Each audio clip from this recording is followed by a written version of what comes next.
Assalamualaikum warahmatullahi wabarakatuh. Al-Fatihah ila hadratin Nabi Mustafa Muhammadin sallallahu alaihi wasallam ala hadiniya wa kulli niyatin salihah.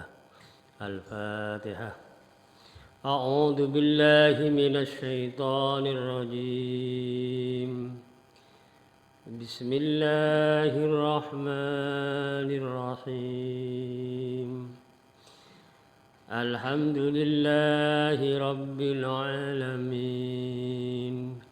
Ar-Rahmanir Rahim. Maliki Yawmiddin. Iyyaka na'budu wa iyyaka nasta'in.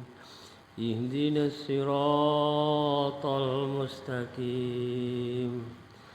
صراط الذين أنعمت عليهم غير المغضوب عليهم ولا الضالين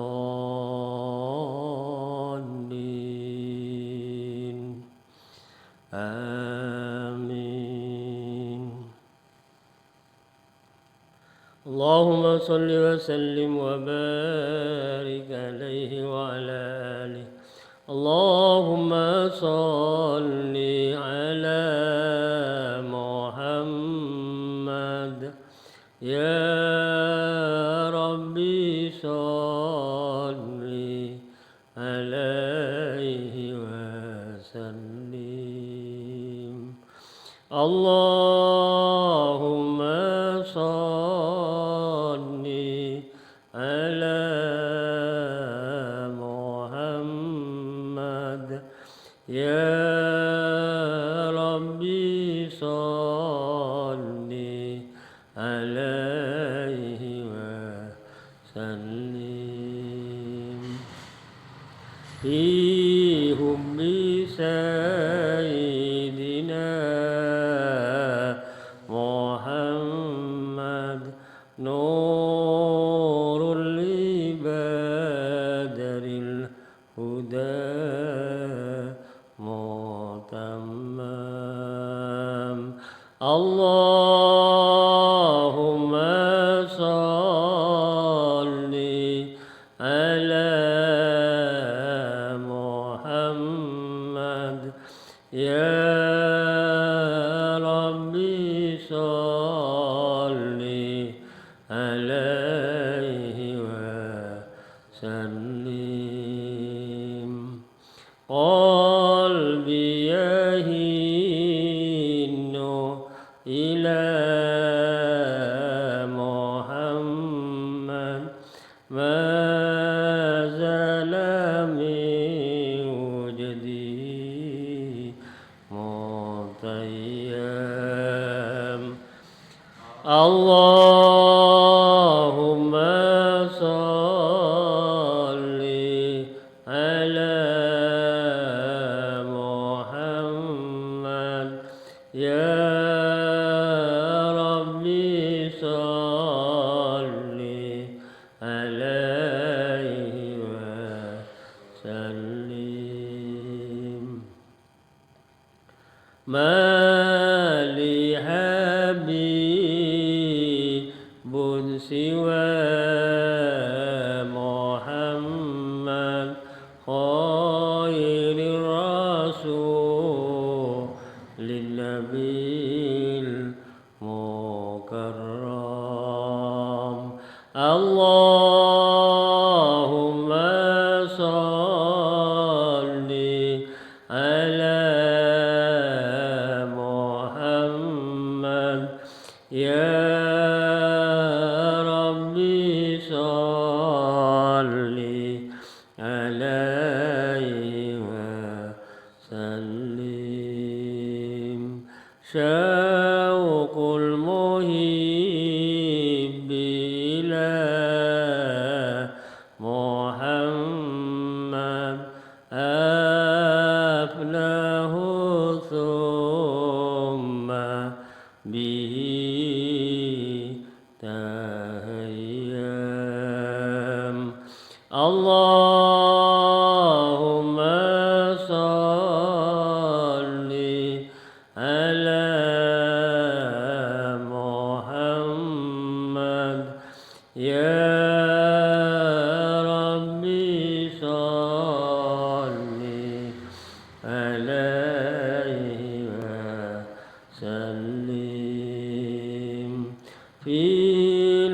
بشر شافعنا محمد منجي الخلائق من جهنم. اللهم صل على محمد يا ربي صل عليه وسلم. ميلاد سيدنا محمد أم القرى بلد معظم. اللهم صل على محمد يا ربي صل عليه وسلم.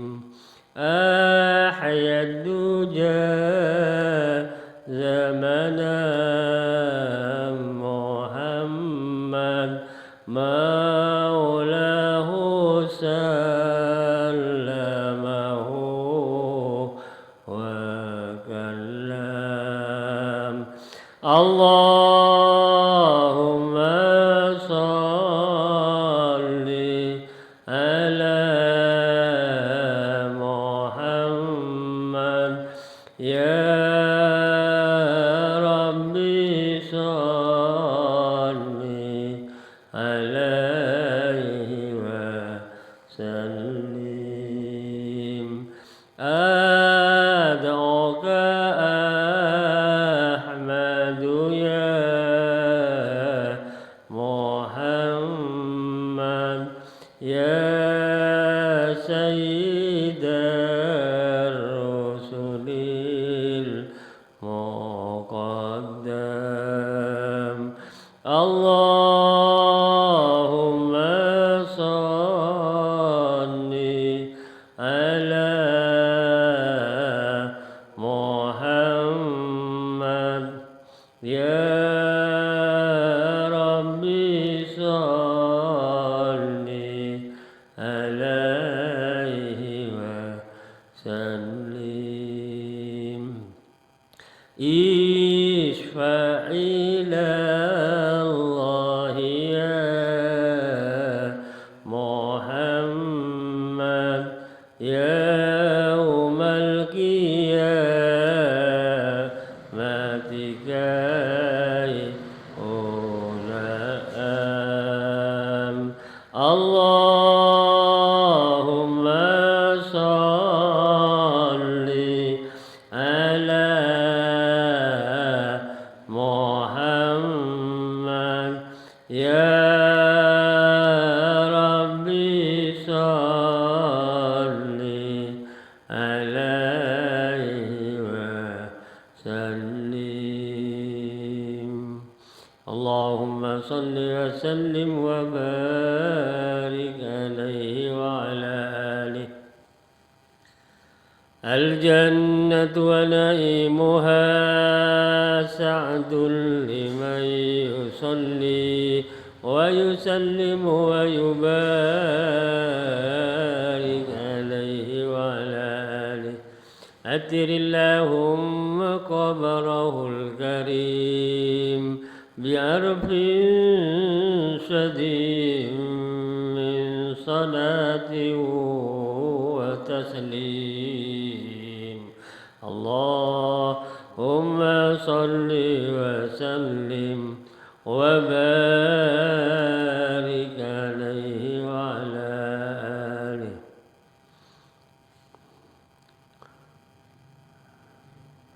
Alhamdulillah, kita semua sudah melaksanakan dan mengucapkan membaca sholawat Nabi Muhammad SAW. Mudah-mudahan dengan bacaan sholawat ini kita nanti mendapatkan syafaat dari Rasulullah SAW. Amin Allahumma amin. Dan mudah-mudahan kita semua nanti bisa berkumpul bersama Nabi Muhammad dan nabi-nabi yang lain, para siddiqin, para syuhada, para sholihin, para ulama. Akhirnya kita oleh Allah Subhanahu wa taala dimasukkan ke dalam surganya beserta beliau-beliau itu dalam surga yang penuh dengan nikmat. Amin Allahumma amin. Hadirin hadirat yang saya muliakan, alhamdulillah sampai detik ini kita masih diberi kesehatan dan kesempatan oleh Allah untuk menambah barakah ilmu pengetahuan sehingga kita terbukti bisa hadir dalam pengajian rutin di Langgar Hidayah Kauman. Alhamdulillah pertemuan pada malam ini insyaallah Allah Ta'ala menambah berkah dan rahmatnya kepada kita semua. Amin Allahumma amin. Hadirin hadirat yang berbahagia, melanjutkan ungkapan atau hikmah bulan Muharram yang minggu kemarin sudah saya ungkapkan sebagian. Yang jelas itu Nabi Muhammad mengatakan bahwa barang siapa yang mau puasa setelah bulan Ramadan, puasalah di bulan Muharram. Bulan Muharram itu bulan, kata orang Jawa, bulan suro. Bulan suro diambil dari kata-kata Asyura itu.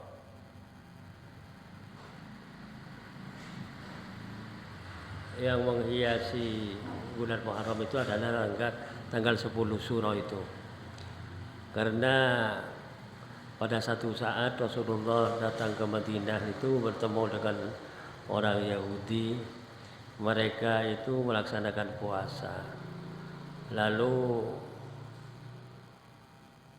puasa mereka itu ditanya oleh Rasulullah, "Kenapa Anda melakukan puasa pada hari ini?" Mereka menjawab, "Hari ini adalah hari 10 Muharram. Allah Ta'ala menyelamatkan Nabi Musa. Lalu Nabi Musa bersyukur kepada Allah dengan melaksanakan puasa pada tanggal 10 Muharram. Saya," kata orang Yahudi, "kami orang Yahudi juga mengikuti Nabi Musa menghormati tanggal 10 Syura itu karena beliau pada saat itu oleh Allah diselamatkan dari kejaran Fir'aun, sementara Allah Ta'ala menenggelamkan Fir'aun pada hari itu. Jadi kami ini bersyukur," kata orang Yahudi kepada Rasulullah, "atas rahmat dan nikmat yang Allah berikan kepada Nabi Musa." Lalu Rasulullah menjawab, "Ya, sebetulnya yang lebih pantas dan lebih utama untuk melaksanakan puasa bersyukur kepada Allah adalah saya dan sahabat-sahabat saya, bahkan umat saya," kata Rasulullah. Lalu Rasulullah melaksanakan puasa dan menyuruh semua sahabat untuk melaksanakan puasa tanggal 10 Syura. Bapak-bapak, ibu-ibu, hadirin hadirat yang berbahagia, cerita Nabi Musa itulah persoalan yang penuh dengan peristiwa besar ya. Karena pada tanggal Asyura, tanggal 10 Muharram itu Nabi Musa dikejar-kejar oleh Fir'aun dan mengajak pati-patinya untuk Nabi Musa dibunuhlah. Nabi Musa menghindar melarikan diri sampai mentok jalan yang ditempuh oleh Nabi Musa itu hanya lautan, laut, istilahnya Laut Merah. Di situ Nabi Musa sudah tidak bisa berkutik, lalu mohon kepada Allah supaya diberi jalan bisa menyeberang laut yang luas itu. Allah Ta'ala memerintahkan Nabi Musa untuk menancapkan tongkatnya. Begitu tongkatnya ditancapkan, air laut itu pecah itu, berpilah itu. Lalu lautan itu airnya istilahnya berbelah, akhirnya jadi lorong, jadi jalan. Nabi Musa bisa nyabrang di situ. Selamat Nabi Musa berkat mukjizat yang Allah berikan kepada Nabi Musa berupa tongkat tadi itu. Nah, begitu Nabi Musa ada di sabrang sana, Fir'aun dan pati-patinya sampai di pinggir laut itu. Air sudah menyambung lagi, tetapi Fir'aun dengan pati-patinya mau mencoba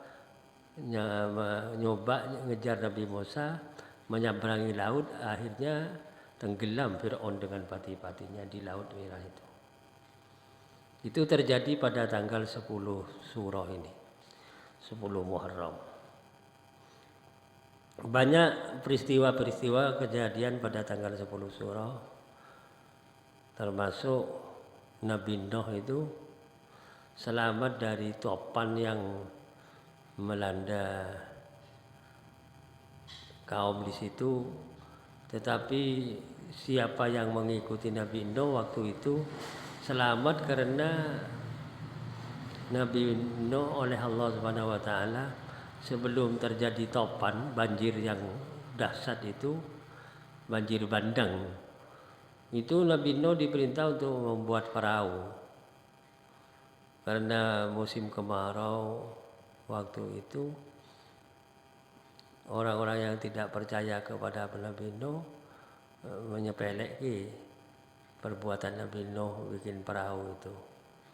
Dianggap orang sinting lah, dianggap orang tidak punya akal karena mau berlayar kemana kan gitu. Tahu-tahu begitu selesai perahu yang dibuat oleh Nabi Nuh itu, Allah Ta'ala menurunkan hujan yang sangat dahsyat, akhirnya banjir bandang. Kaum yang ikut Nabi Nuh, bahkan ada binatang dalam riwayat itu, bagian dari binatang itu diantaranya ada kucing juga gitu. Naik dalam perahunya Nabi Nuh itu selamat itu. Sementara anaknya oleh Nabi Nuh diajak naik ke perahu, tidak mau. Dia mau menyelamatkan diri di atas gunung. Tetapi ternyata anaknya sendiri itu juga tenggelam dalam banjir itu. Itu terjadi pada tanggal 10 Surah itu. Walhasil tanggal 10 Surah itu banyak peristiwa-peristiwa yang terjadi di zaman dahulu kala. Bahkan kalau tidak salah itu riwayat yang saya tahu, bagian dari peristiwa yang terjadi pada tanggal 10 Surah itu termasuk turunnya Nabi Adam dari surga itu. Tanggal 10 Surah itu. Jadi mengikuti hadis Nabi melaksanakan puasa tanggal 10 Surah Muharram. Seperti yang dikatakan tadi, kalau mau puasa setelah Ramadan, puasalah di bulan Muharram, khususnya di tanggal 10 Surah Muharram itu. Tetapi ada riwayat yang lain yang diriwayatkan oleh Imam Baihaqi bahwa Rasulullah mengatakan kalau mau puasa supaya tidak sama dengan orang Yahudi, ya jangan tanggal 10 saja, ditambah satu sebelumnya namanya Tasu'a, tanggal 9. tanggal 9 Syuro atau Muharram plus tanggal 10 Muharram atau hari Asyura tadi. Maksudnya hadis itu supaya kita semua tidak menyamai puasa kita itu dengan puasanya orang Yahudi hanya 1 hari saja. Biasanya kalau di pondok-pondok salaf itu santri banyak yang melaksanakan puasa sekaligus pondok bikin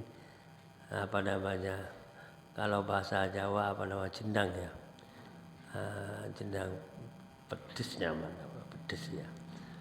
Jadi bersamaan dengan suro tadi. Ya jendang suro, tapi ada pedesnya itu. Tradisi yang dilaksanakan oleh sesepuh kita zaman dahulu itu ada maksudnya itu. Mensyukuri nikmat Allah, bisa melaksanakan puasa sekaligus bikin makanan yang sesuai dengan selera waktu itu. Terjadi tanggal 9, tanggal 10 melaksanakan puasa sunnah itu. Tetapi itu puasa sunnah. Kecuali orang yang punya kewajiban untuk nyaur hutang, punya hutang puasa, monggo. Cuman niatnya nanti bukan sunnah, niat qadha itu, niat wajib namanya. Supaya sah sebagai puasa untuk nyaur hutang. Karena Ramadan kemarin punya hutang sehari apa 2 hari apa seminggu sekalian disauri di bulan Muharram. Ada juga keistimewaan di bulan Muharram itu Rasulullah mengatakan man wassa'ah ila iyalihi itu. Barang siapa yang bisa melonggarkan keluarganya khususnya tanggal 10 Muharram Asyura, melonggarkan keluarganya, istrinya, anak-anaknya, terutama makanan itu. Makanan yang tanggal 10 itu ditingkatkan dari hari-hari sebelumnya.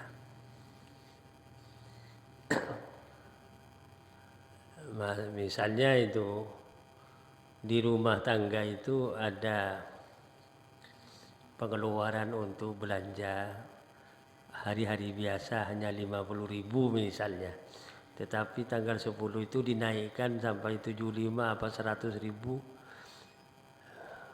Keluarga berapa gitu ya, 5 orang atau 4 orang mengeluarkan biasanya 50.000, ya hanya dapat makanan lauk pauk seperti itu karena hanya 50.000. Tetapi tanggal 10 itu dinaikkan bukan 10 cuma 50.000 tapi didobel. Mungkin makanannya, lauk pauknya lebih meningkat, lebih baik daripada hari-hari biasa. Ini ada jaminan di intern rumah tangga itu. Kalau hari 10 Syuro itu keluarganya dilonggarkan, terutama makanan tadi, dibebaskan gitu ya. Allah Ta'ala memberi jaminan kepada keluarga tersebut rezekinya itu terpenuhi sempurna 1 tahun ke depan. Hanya mengeluarkan sehari itu saja, tetapi Allah Ta'ala akan memberi tambahan rezeki kepada keluarga tersebut 1 tahun penuh.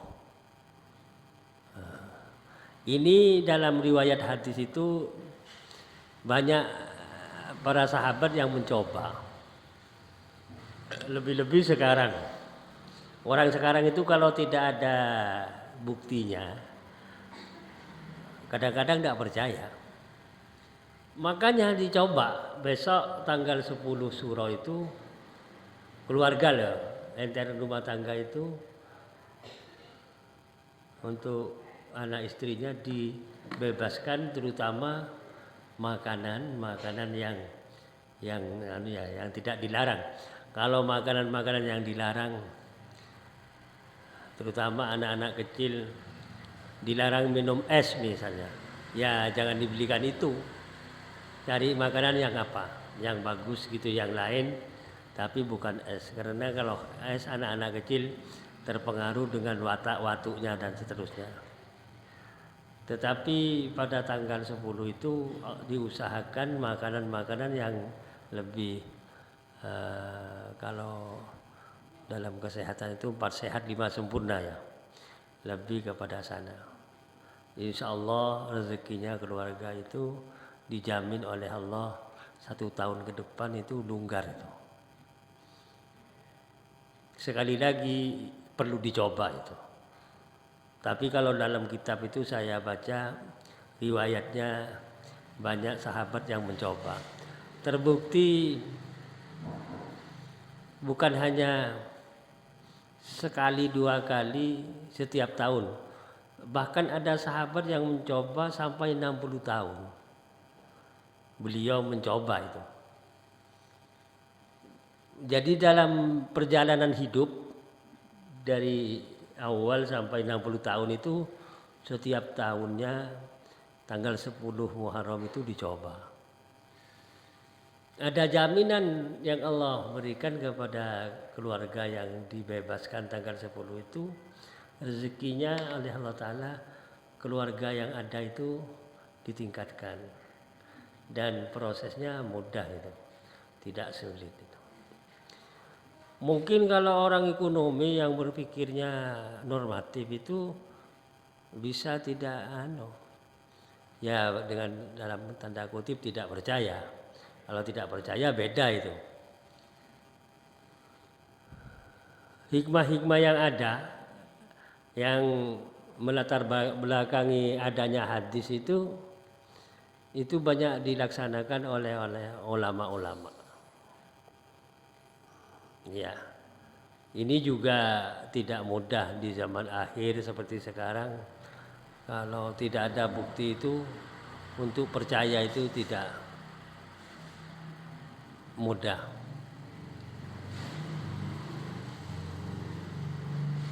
Sedikit ada hal-hal yang di luar kemampuan otak kita ya. Ini faktornya sekali lagi adalah akidah ya, keyakinan. Yang menjadi persoalan yang sangat berat bagi kita semua untuk meyakini sesuatu yang tidak makul bahasa Arabnya, tidak rasional. Sekarang begini, kalau baca riwayat bahkan dalilnya itu Quran, sekarang ada Nabi diberi ujian oleh Allah Ta'ala untuk mengorbankan putranya. Coba. Sekarang kalau orang sekarang, bukan Nabi maksud saya, lebih-lebih orang kita sekarang ini, terus menerima wahyu dari Allah atau dorongan dari ulama. Kalau wahyu bukan Nabi, tidak mungkin. Untuk agar mendekatkan diri kepada Allah dengan cara menyembelih putranya itu apa mau? Tidak mungkin mau orang sekarang. Tapi kalau Nabi Ibrahim dan Nabi Ismail siap itu. 100% siap, lahir batin siap. Nah ini yang perlu menjadi ukuran untuk mendapatkan motivasi keyakinan kita itu kepada firman Allah, hadis Nabi bagaimana. Ini tadi yang saya ceritakan, keluarga yang melonggarkan intern rumah tangganya pada tanggal 10 Muharram tadi dijamin rezekinya longgar 1 tahun. Coba. Padahal cuman melonggarkan sehari. Ini kalau tidak ada kekuatan iman yang mantap dalam hatinya ya bukan menolak, tapi yang jelas dia itu jarang untuk melaksanakan itu. Karena dia itu ukurannya kan normal, tidak di luar jangkauan akal kita yang normal itu. Sekali lagi, kalau urusan keyakinan itu faktornya adalah sesuatu yang tidak makul, yang tidak rasional, kita percaya itu. Baru itu namanya iman. Tapi kalau pakai ukuran harus rasional, itu bukan kekuatan iman yang sebenarnya. Hanya ya kalau percaya karena masuk akal ya wajar-wajar saja kan itu. Tapi kalau tidak masuk akal kan di luar kemampuan akidah yang normal. Ini yang menjadi jaminan Allah Ta'ala memberikan tambahan rahmat nikmat kepada hambanya apabila seorang hamba itu betul-betul meyakini hal-hal yang akan Allah takdirkan bisa terjadi kan gitu. Ini sedikit saya tekankan kepada bagaimana awak dewi itu bisa mempunyai keyakinan yang mantap ke depan itu. Urusan keyakinan itu sekali lagi tidak mudah. Kan ada firman Allah dalam Al-Quran itu berkaitan dengan bagaimana Allah Ta'ala memberi rezeki min haitsu la yahtasib kepada hambanya yang betul-betul takwa kan gitu ya. Min haitsu la yahtasib itu ya tidak rasional. Tidak disangka-sangka sebelumnya, bahkan tidak ada ikhtiar apa-apa kan gitu, tidak menjadi pedagang, tidak jual barang, tidak boleh kerja di tempat orang yang memberi gaji, tidak. Tapi kalau betul-betul takwa, wa yarzuqhu min haitsu la yahtasib, dan Allah akan memberi rezeki kepadanya min haitsu la yahtasib, dari arah yang tidak disangka-sangka. Tidak ada ikhtiar apa-apa itu. Tidak jadi petani yang sedang menanam padi untuk panen, belum. Bahkan tidak kan gitu. Tidak menjadi pedagang yang jualan di pasar, tidak. Tidak jadi tukang bangunan yang sedang menerima mengharap bayaran setiap hari dari majikannya, ya tidak. Itu min haitsu la yahtasib. Kan itu di luar kemampuan akal. Ini kalau tidak ada motivasi yang memantapkan keyakinan, ya tidak percaya. Biasa saja. Ya seperti itu saja. Biasa-biasa saja.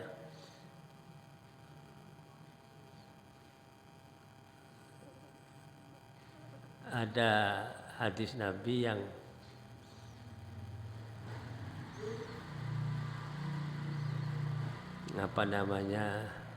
kalau bahasa matematikanya orang sekarang kan beda ya. Al-qadar la yughayyir illa bid-du'a. Ada ini hadis. Takdir dari Allah tidak akan berubah kecuali bisa berubah dengan doa. Tetapi hakikatnya takdir itu tidak berubah. Yang Allah kecualikan itu pemberian Allah kepada seseorang yang mau ditakdirkan begini begitu, itu sebab doa itu sebetulnya kalau bahasa yang lebih normal itu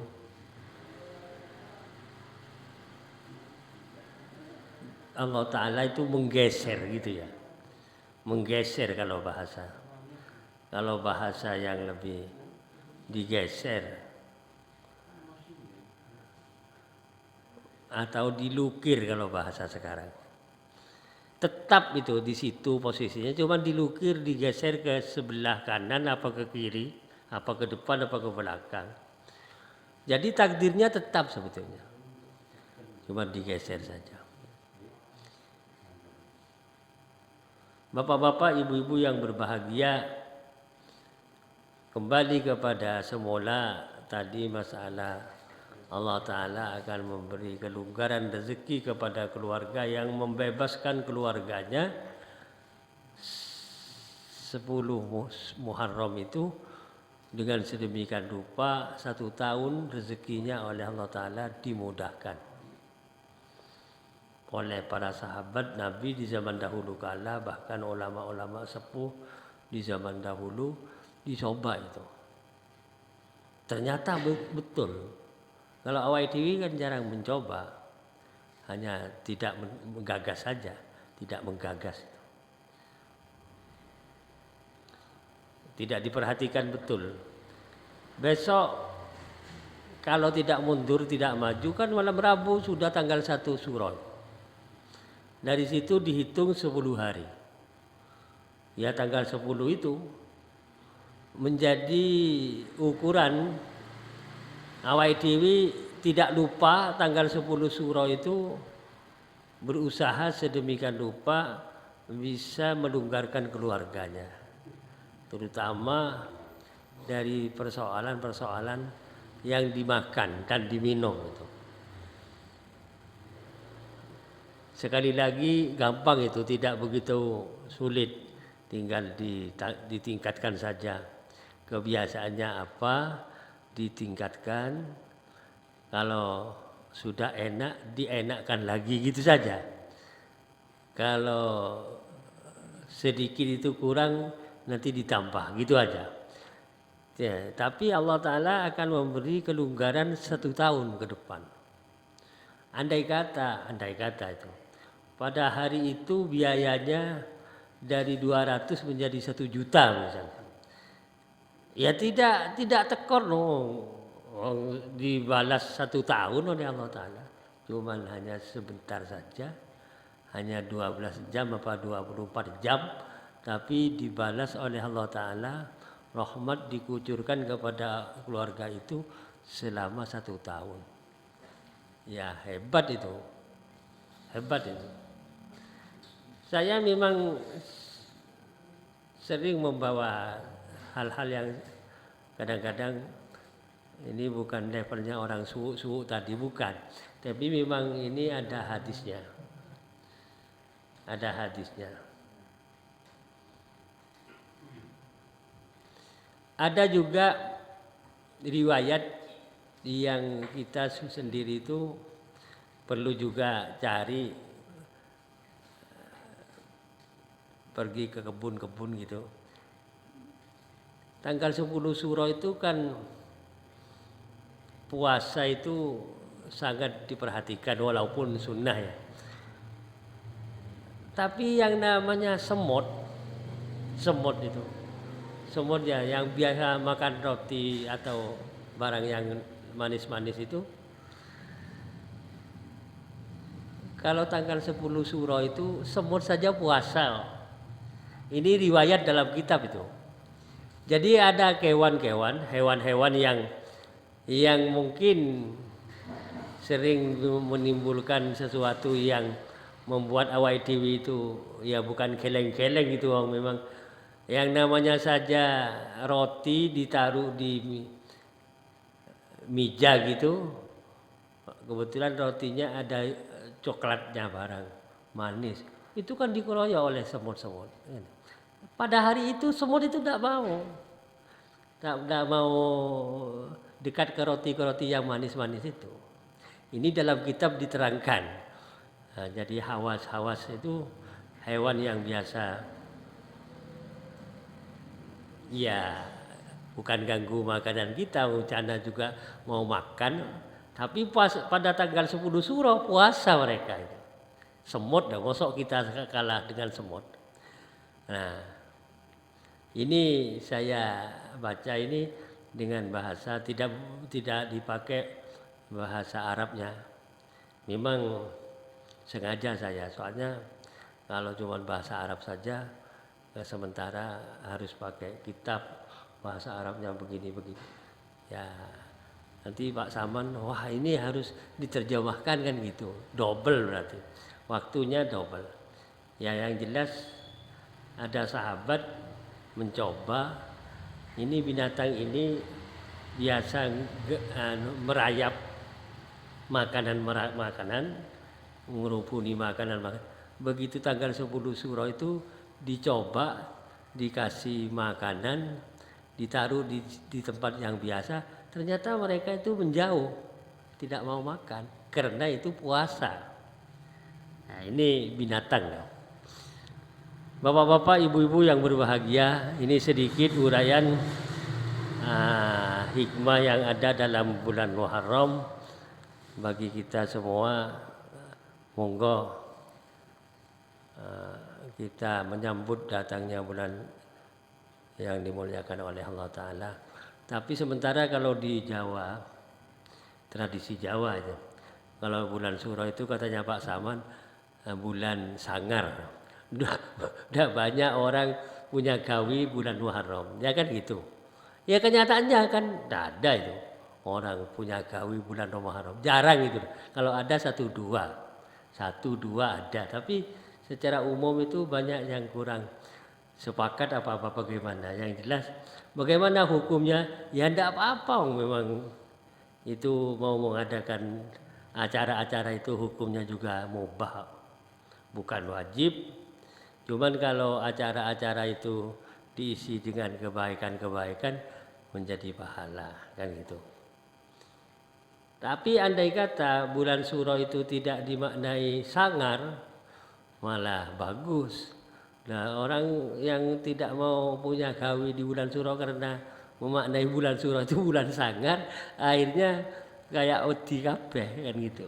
Sepertinya seperti itu.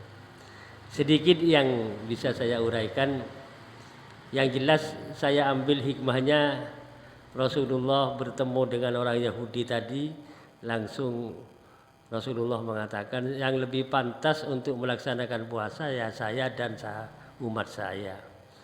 Kalau orang Yahudi, bahkan Nabi Musa sendiri, ya bukan tidak pantas, tapi yang lebih pantas, lebih utama saya dan sahabat-sahabat saya. Ya, akhirnya Nabi melaksanakan puasa dan menyuruh sahabatnya untuk melaksanakan puasa. Ya karena tadi Allah Ta'ala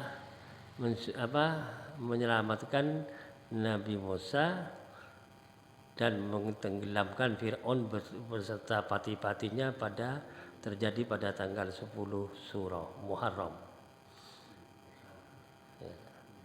Insya Allah nanti di waktu yang akan datang akan lebih saya tambahkan hikmah-hikmah yang ada berkaitan dengan bulan Muharram itu. Kalau minggu kemarin sudah saya sampaikan yang menetapkan bulan Islam atau tahun Islam diawali dari Muharram itu Khalifah kedua Sayyidina Umar bin Khattab. Jadi bertolak dari hijrah Nabi itu ke sekarang 1447, minggu depan 1448 kan gitu. Itu yang menetapkan bukan Nabi Muhammad tapi Sayyidina Umar bin Khattab beserta para sahabatnya di kepemimpinan beliau periode kedua setelah Sayyidina Abu Bakar As-Siddiq itu. Sayyidina Abu Bakar As-Siddiq itu memimpin kekhalifahan itu hanya 3 bulan, kurang lebih 3 bulan 11 hari kalau tidak salah. Tetapi kalau Sayyidina Umar itu 10 tahun lebih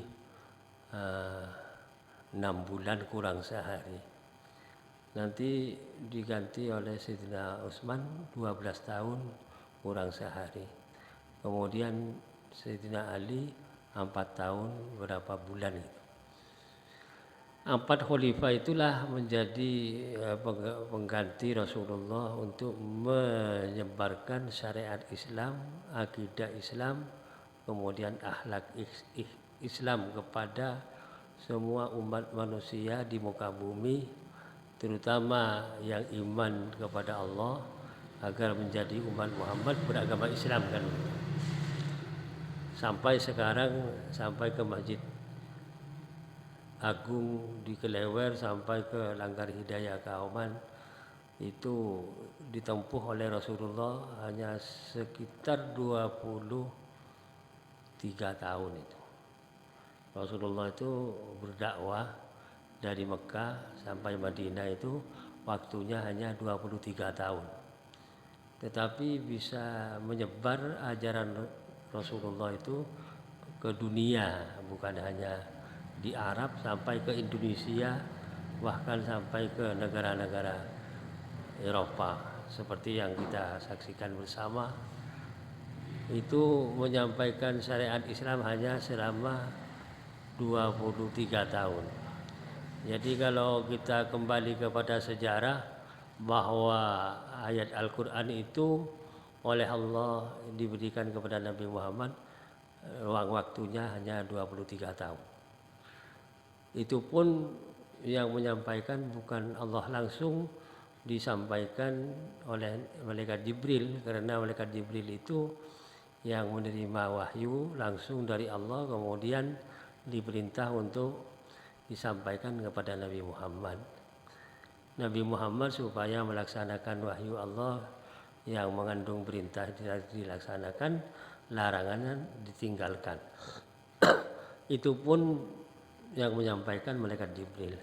Ada lagi khusus dawuhnya Allah kepada Nabi Muhammad tidak melalui malaikat Jibril, maka dalam istilah agama Islam disebut hadis qudsi. Hadis qudsi itu bukan firman Allah yang disampaikan malaikat Jibril, tetapi langsung oleh Allah sendiri kepada Nabi Muhammad. Oleh Nabi Muhammad menyampaikan kepada umatnya, termasuk pada kita sahabatnya waktu itu, ini Allah berfirman begini, itu namanya hadis qudsi, tapi tidak tersurat dan tidak tersirat dalam Al-Quran itu. Tetapi kalau Al-Quran khusus yang menyampaikan itu malaikat Jibril. Ini yang bisa saya sampaikan sedikit uraian tentang hikmah yang ada di bulan Muharram. Allahumma salli wa sallim wa barik ala Maulaya salli wa sallim daiman abada ala habibika khairil khalqi kullihim huwal habibul ladzi turja syafa'atuhu likulli hawlin minal ahwali muqadahim ya rabbi bil mustafa balligh maqasidana waghfir lana ma ya wasi'al karami rabbana atina fid dunya hasanah wa fil akhirati hasanah wa qina adzabannar walhamdulillahi rabbil alamin. Assalamualaikum warahmatullahi wabarakatuh.